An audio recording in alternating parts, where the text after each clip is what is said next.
Hey brewers, got the Hothead beers ready to taste. Got the one that was fermented hot. That was the one that was 85 degrees Fahrenheit, and the cool fermentation that fermented at 68. So let's go ahead and get these poured, and while I do that, the way I did the packaging on these is I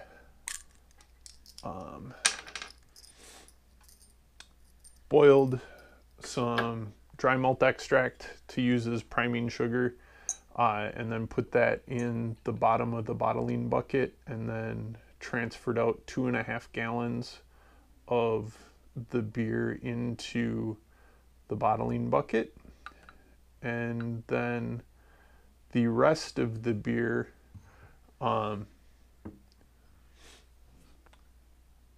transferred into a keg, and then I repeated the process for the cooler fermentation beer. So there might have been a slight fluctuation in the volume that I bottled, but that was just because transferring into the 5-gallon bottling bucket, and you know, can be off just a little bit, and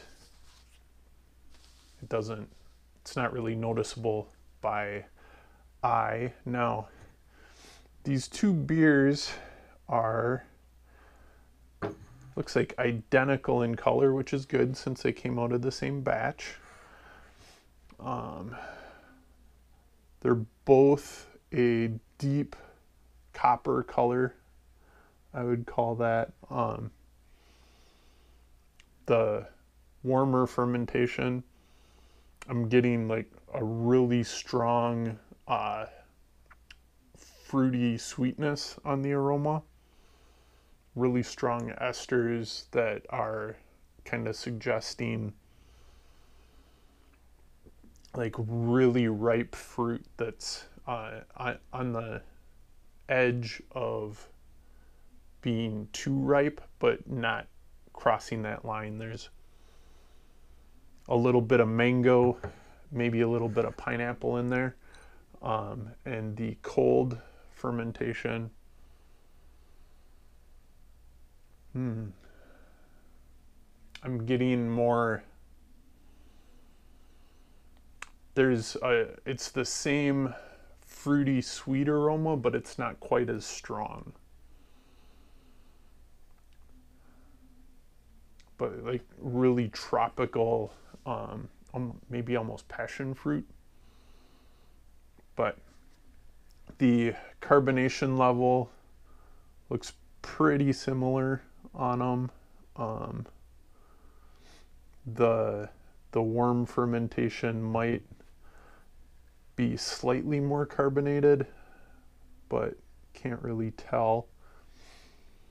So I'm gonna go in for a taste on the warm fermentation.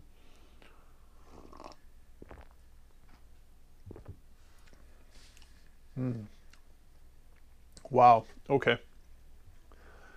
I noticed this when I was packaging. I tasted some uncarbonated, and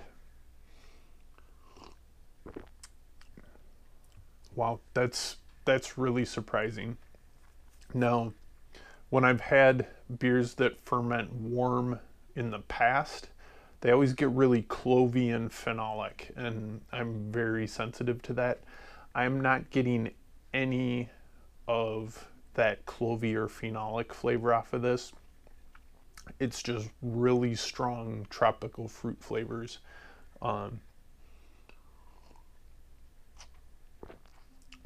Wow, if you look at the recipe I used, I did a 10-gallon batch, simple grain bill, and I just used Cascade hops because I know what Cascade hops taste like. I am not getting any Cascade hop flavor. I'm getting a little hint of it once the flavor starts to fade. It's almost an aftertaste that is just kind of hinting at Cascade hops. But this yeast, that fruity tropical ester flavor is just dominating the flavor, and then quickly it comes into a nice bready, toasty flavor from the malt, but the yeast character is strong enough that it's canceling out the hop flavor, in my opinion. And that's amazing. I wish I would have used more hops. This makes me like super excited to do like a really big IPA.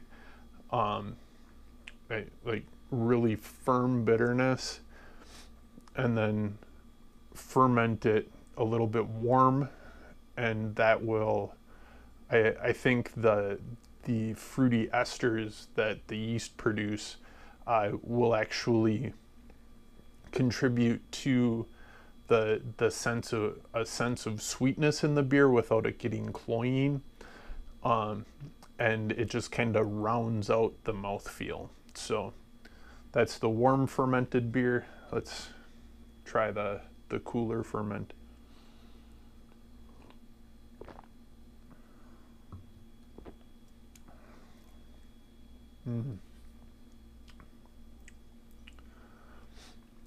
Picking up a little more bitterness on the cool fermentation.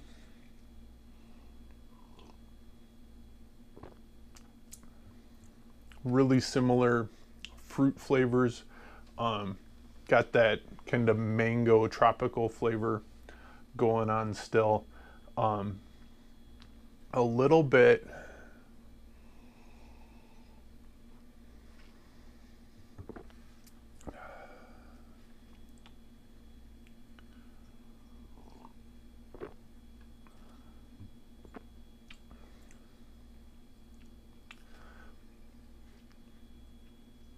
there's very little difference in the flavor between these two. If anything, if there's anything that's noticeable, the cooler fermentation might taste just a little bit more like fresh fruit, and the warmer fermentation might taste just a little bit more jammy, like not totally like cooked fruit flavor, but definitely a like either slightly cooked or maybe slightly more ripe fruit, where it's just that really sweet, unctuous, like the sweetness almost has a mouth feel to it besides just being present.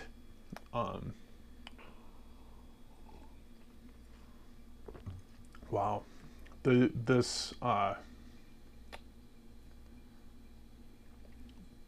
yeast is just blowing my mind right now. So, oh.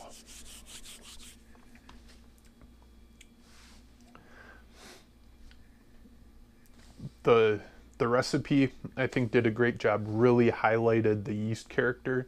I've used this same grain bill in other beers, so I'm getting the same like fresh bread crust toastiness that I get from the malt bill that I used.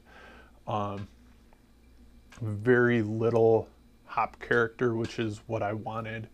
I actually wish there was a little more hop character in it, but it's just really showcasing the yeast character really well, I think. this yeast is just crazy. I mean, almost a 20-degree fermentation temperature difference. I would say there is a slight difference in flavor profile, but with beer, it could easily be chalked up to a different ingredient difference that besides just the fermentation temperature.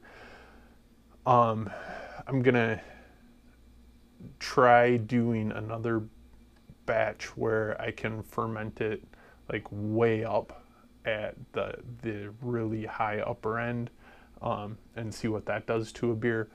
But this yeast is just phenomenal right now. This man, use your words, Jake. I think this yeast is a solid choice for any hoppy, fruity beer that you want to make. I think this is going to be great in IPAs. I want to do a porter with it just because I want to see how those tropical fruit esters from the yeast would play with a darker beer. I think it would be good as long as you don't go overboard with like the really dark roasted malts where you start getting more into like almost a smoky character. I don't think that would pair well with this, but it could I think it could be really good in like a robust porter, something like that. This yeast just seems like it's made for IPA right now, because especially new school tropical fruity hops, I would say this would pair well with any fruity hop, Cascade, Centennial. It's not overwhelmingly pineapple and mango, and I think it would pair well with any citrusy hop. Maybe like Ron Mexico might be really cool with us. Man, this is one of the things that I just love about home brewing, is getting to try something new, see what happens, play with ingredients I've used before and do something different or bring in a new ingredient and just really see what that one change makes in the beer. This yeast is, if you can get your hands on the Omega Yeast Labs Hothead yeast, I highly recommend trying it. This is delicious. I'm really highly recommend you give it a shot. I want to say thank you to the SJPorr challenge for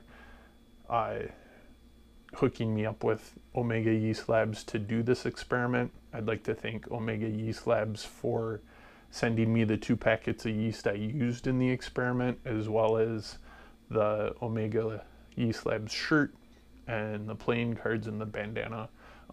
The swag's pretty cool. I'm gonna have to meet up with some of my beer nerd friends, and we'll have to play poker or something with the cards. They're pretty cool. But this yeast, if you like fruity IPAs, if I hadn't made this beer, I would swear that there is pineapple and mango in this beer, and all of that had to come from the yeast because it didn't come from any of the other ingredients I used. So